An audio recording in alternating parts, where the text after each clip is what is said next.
penuh kasih sayang. Yesus perhatikan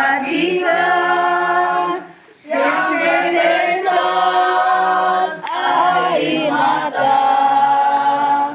Dia mengenal hatiku yang penuh penyesalan dosa. Mari kita bersatu dalam doa. Segala puji dan syukur Tuhan kami sampaikan kehadirat Tuhan untuk semua penyertaan Tuhan di dalam kehidupan kami Bapak. Dan terima kasih Tuhan untuk penyertaan Tuhan.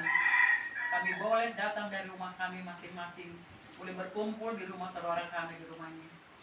Tuhan Yesus, sebentar lagi kami akan mendengarkan firman-Mu dan membaca firman-Mu di tengah-tengah ruangan ini. Kiranya Engkau hadir Bapa melawat kami satu persatu. Hadirlah di tengah-tengah rumah ini Tuhan Yesus. Berkati kami untuk mendengarkan. Bapa jangan hanya untuk mendengarkan, tetapi jadikan kami Tuhan sebagai pelayan-pelayan juga Tuhan untuk semua di dalam kehidupan kami Bapa. Dan Engkau menyertai kami Bapa dari mulai pertengahan sampai akhir acara ini. Terima kasih Bapa yang baik. Amin. Pertama sekali saya mohon maaf kepada bapak-bapak, ibu-ibu. Dari tadi saya udah ada satu jam lebih di sini, 1,5 jam. Cepat kali dia datang kan. Cepat kali tadi datang. Buka, cepat kali saya datang.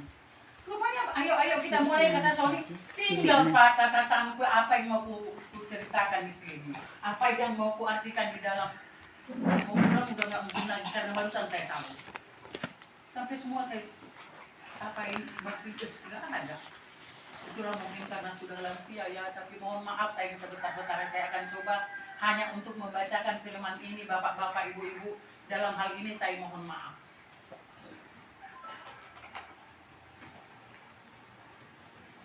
Sekarang kita ambil dan yang sudah saya sebetulnya buat bahwa kami mengambil dari Yakobus 1 ayat 2 sampai 3.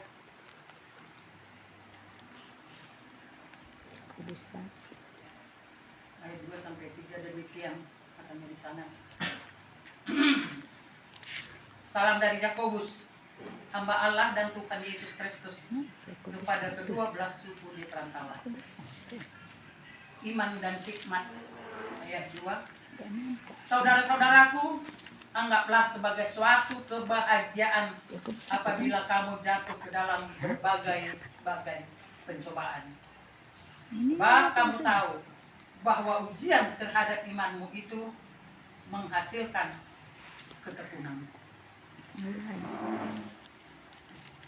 Di dalam firman yang baru kita baca, ayat 2-3. sebagai orang awam kita dan kami mungkin kecuali udah bapak amang-amang udah si tua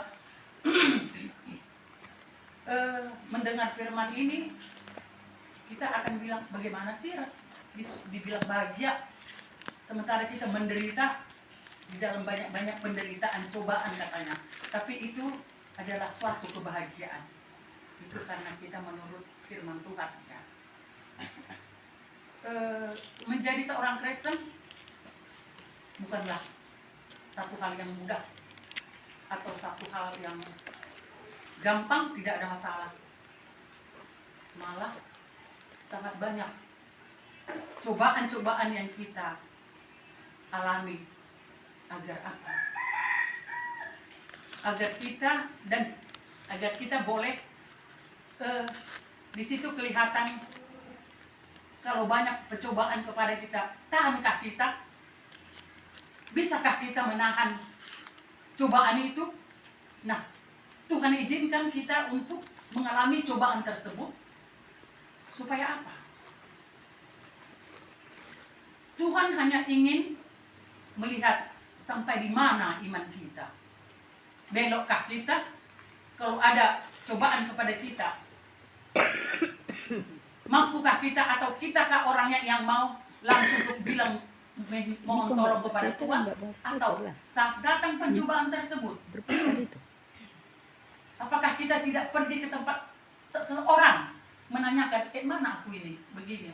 Terus ada orang mengatakan, pergi aja kau ke sana, situ ada bisa mengobati dan sebagainya dan sebagainya.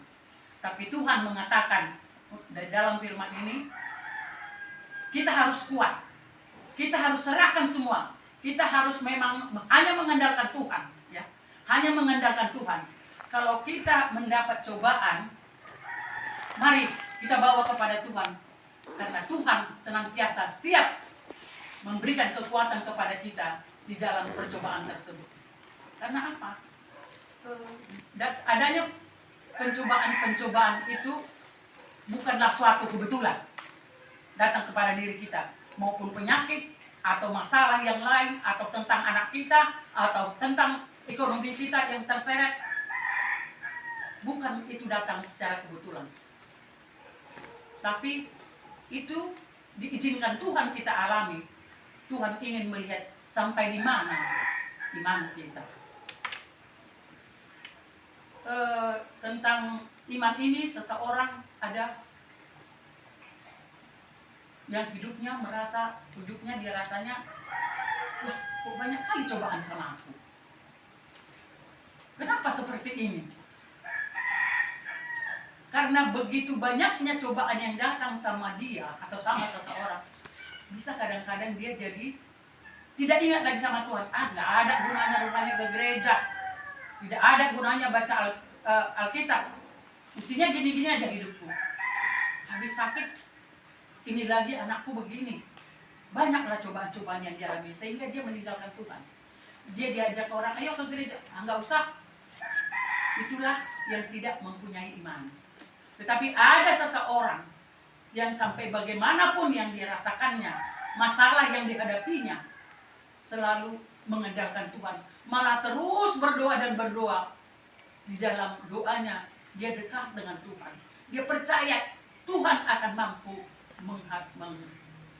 memberikan kekuatan kepada aku dan menghadapi ini semua. Dan itu memang yang dikatakan di sini bahwa sebanyak apa, seberat apapun masalah yang kau hadapi, sampaikan kepada Tuhan, jangan kepada orang lain. Mari kita, kalau bahasa Batak, masih hoot meniup Tuhan ini. Kita serahkan semua sama Tuhan.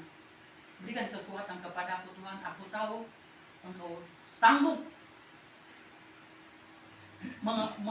membantu aku di dalam masalah ini. Dan dengan hati yang yakin, memang kita yakin dan setia, hanya Tuhan yang sanggup yang menolong kita, tidak ada yang lain. Kalau dalam situasi yang kadang-kadang Tuhan mengingatkan kita secara secara bukan kuat ya, secara apa guys, kayak kita dikasih kita segala sesuatunya. Tetapi yang dikasih itu saat dia ada, mempunyai semuanya, ya, mempunyai semua, dia punya mobil, dia punya ini. Tapi apa? Dia rasa itu bukan dari Tuhan. Dia kira itu dari kekuatan diri sendiri. Dia kira itu hanya karena dia kuat atau dia pintar, maka dia jadi kaya gitu kan. Tetapi dalam dia kaya ini, malah ini yang membuat dia jadi berdosa. Kenapa? Karena dia sudah mempunyai semuanya, ya, orang kaya ini. Dia tidak ingat lagi ke gereja. Malah setiap hari Sabtu malam dia sengaja pergi, ayo kita orang kan semua ada mobilnya, berpura-pura tidak diingatnya lagi ke gereja.